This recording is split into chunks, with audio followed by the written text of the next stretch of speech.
areas have seen it and have told us it's coming. There's not a single scientific peer-reviewed paper published in the last 25 years that would contradict this scenario. Every living system of Earth is in decline. Every life support system of Earth is in decline. And these together constitute the biosphere that supports and nurtures all of life, and not just our life, but perhaps 30 million other species that share this planet with us.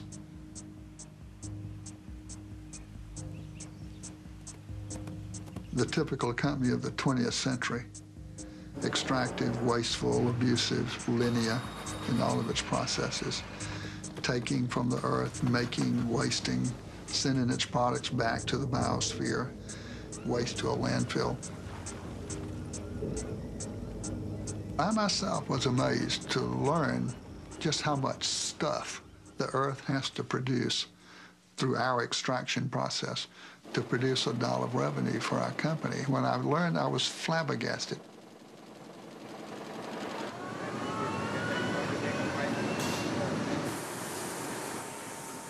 We're leaving a terrible legacy of poison and diminishment of the environment for our grandchildren's grandchildren, generations not yet born.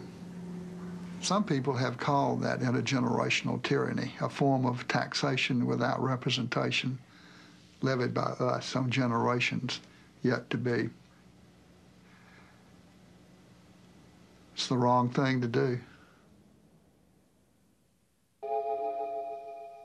One of the questions that comes up periodically is to what extent could a corporation be considered to be psychopathic? And if we look at a corporation as a legal person, that it may not be that difficult to actually draw the transition between psychopathy in the individual to psychopathy in a corporation. We can go through the characteristics that define this particular disorder one by one and see how they might apply to corporations.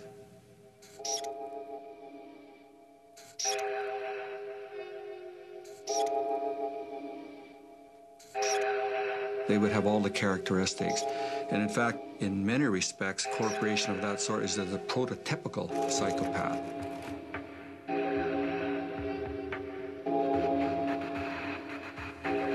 If the dominant institution of our time has been created in the image of a psychopath, who bears the moral responsibility for its actions? Can a building have moral opinions? Can a building have social responsibility? If a building can't have social responsibility, what does it mean to say that a corporation can? A corporation is simply an artificial legal structure. But the people who are engaged in it, whether the stockholders, whether the executives in it, whether the employees, they all have moral responsibilities. It's a fair assumption that every human being, real human beings, flesh and blood ones, not corporations, but every flesh and blood human being is a moral person.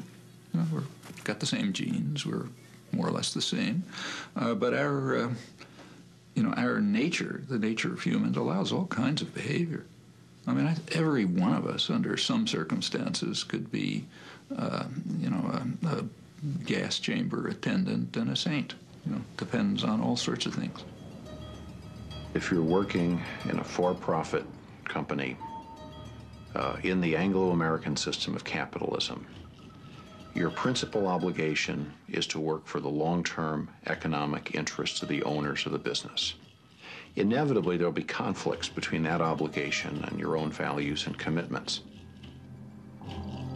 No job, in my experience with Goodyear, has been as frustrating as the CEO job. Because even though the perception is that you have absolute power to do whatever you want, the reality is you don't have that power. Sometimes, if you had really a free hand, if you really did what you wanted to do that suits your personal thoughts and your personal priorities, you'd act differently. But as a CEO, you cannot do that.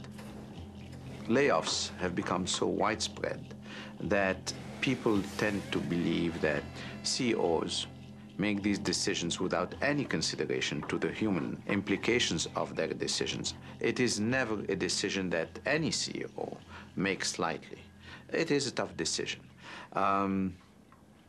But it is the consequence of modern capitalism. When you look at a corporation, just like when you look at a slave owner, you want to distinguish between the institution and the individual. So slavery, for example, or other forms of tyranny are inherently monstrous, but the individuals participating in them may be the nicest guys you can imagine.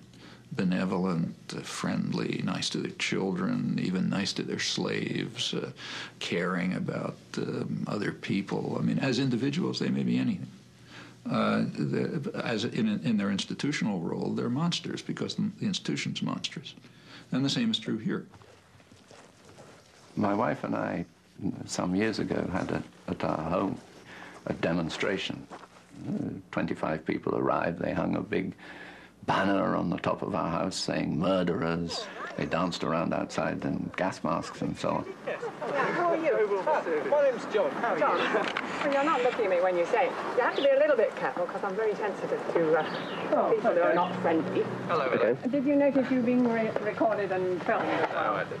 No. Well, you'll see yourself on television. Would it be polite to mention, wouldn't it? I mean, here we are. We're not politeness. This man is involved in a corporation which is funding directly police, which this corporation has admitted. Who is a corporation? A corporation is an organisation of individuals, and this individual is part of that corporation. So he's responsible for the act. As a public demonstration, it wasn't very effective. There were only two. This is a very rural area, 2 people and a dog, and it's not a very big house, which I think rather surprised them. But then we sat down and talked to them for a couple of hours, and you know, we gave them tea and coffee, and they had lunch on our lawn. Right. Well, there's another coffee coming. There's no. Who wanted? Sorry about the soya. Anyway, I've not put milk yet. No need for you to be deceitful. Why didn't you just ask me whether I was in? Hello, can we hang a murderer's banner off From previous experience, they'd probably be slightly more police here. I'm terribly upset about it. After about 20 minutes, they said, well, the problem's not you, it's Shell. So I said, no, wait a minute. Let's talk about what is Shell. It's made up of people like me. In the end, what we found in that discussion was all the things that they were worried about, I was worried about as well. Climate, oppressive regimes, human rights. The big difference between us was I feel that I actually can make a contribution to this. These people were frustrated because they felt they had nothing to do. So an individual CEO, let's say, may really care about the environment. And in fact, since they have such extraordinary resources, they can even devote some of their resources to that without violating their responsibility to be totally inhuman. But of course, within limits. The institution allows only a certain amount. Which is why, as the moody stewards serve tea to protesters, Shell Nigeria can flare unrivaled amounts of gas, making it one of the world's single worst sources of pollution. And all the professed concerns about the environment do not spare Ken Saro-Wiwa and 8 other activists from being hanged for opposing Shell's environmental practices in the Niger Delta.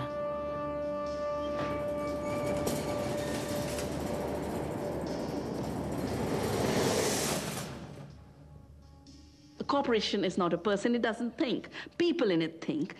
And for them, it is legitimate to create Terminator technology so that farmers are not able to save their seeds.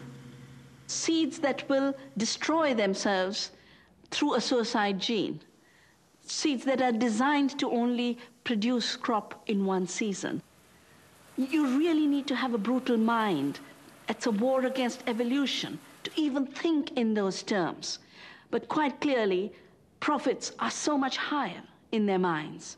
The profit motive, which drove Fudsy to accomplish so much, may bring out the evil as well as the good. Hello?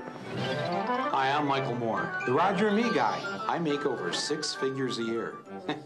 I guess you could say I'm doing pretty well. The fact that most of these companies are run by white men, white rich men, means that they are out of touch with what the majority of the world is, because the majority of this planet are not a bunch of rich white guys. They're people of other colors. They're the majority. Women are the majority. And the poor and working poor make up the majority of this planet. So the decisions that they make come from not the reality that exists throughout the world. How much is enough? You know, how much is enough? If you are a billionaire, would it be okay just to be a half a billionaire? Wouldn't it be okay for your company to make a little less money if it meant... When I bought those 2 airplane tickets for Phil Knight and myself to fly to Indonesia, I was prepared for him to say, okay, let's go. Sunday. Oh, no, not a chance. Huh? Not a chance. No? No, but... They're transferable. I can change it to another day. No. And call me on it. Call my bluff. And he's a smart guy. I mean, he's not stupid. And so I thought, okay, get ready for this, especially because, you know, I bought first-class tickets, so, you know, it'd be a comfortable ride at least, you know. And, of course, he tells me then on camera... I've never been to Indonesia. I'm like taken aback by this. I can't believe that the guy who's the head of the company has never walked through his own factories. Oh, you've got to go. No, I can't go between now and the rest of this year. When we were done filming, he calls me up a couple weeks later, and he goes, I may have a chance to go there with you to the factories. I'm going to the Australian Open to watch some tennis. And, you know, maybe I can get up there, or at least you can go there. Would you like to go to the Australian Open? For 21 years, I never gave a thought to what we were taking from the earth or doing to the earth in the making of our products. And then in the summer of 1994, we began to hear questions from our customers we'd never heard before. What's your company doing for the environment? And we didn't have answers. The real answer was not very much. And it really disturbed many of our people, not me so much as them. And a group in our research department decided to convene a task force and bring people from our businesses around the world to come together to assess our company's worldwide environmental position, to begin to frame answers for those customers. They asked me if I would come and speak to that group and give them a kickoff speech to launch this new task force with an environmental vision. And I didn't have an environmental vision. I did not want to make that speech. And at sort of the propitious moment, this book landed on my desk. It was Paul Hawkins' book, The Ecology of Commerce. And I began to read The Ecology of Commerce, really desperate for inspiration. And very quickly into that book, I found the phrase, the death of birth. It was E.O. Wilson's expression for species extinction, the death of birth, and it was a point of a spear into my chest. And I read on, and the spear went deeper, and it became an epiphanal experience, a total change of mindset for myself, and a change of paradigm. Can any product be made sustainably? Well, not any and every product. Can you make landmines sustainably? Well, I don't think so. There's a more fundamental question than that about landmines. Some products ought not be made at all. Unless we can make carpets sustainably, you know, perhaps we don't have a place in a sustainable world, but neither does anybody else making products unsustainably. One day, early in this journey, it dawned on me that the way I've been running Interface is the way of the plunderer. Plundering something that's not mine, something that belongs to every creature on earth. And I said to myself, my goodness, the day must come when this is illegal.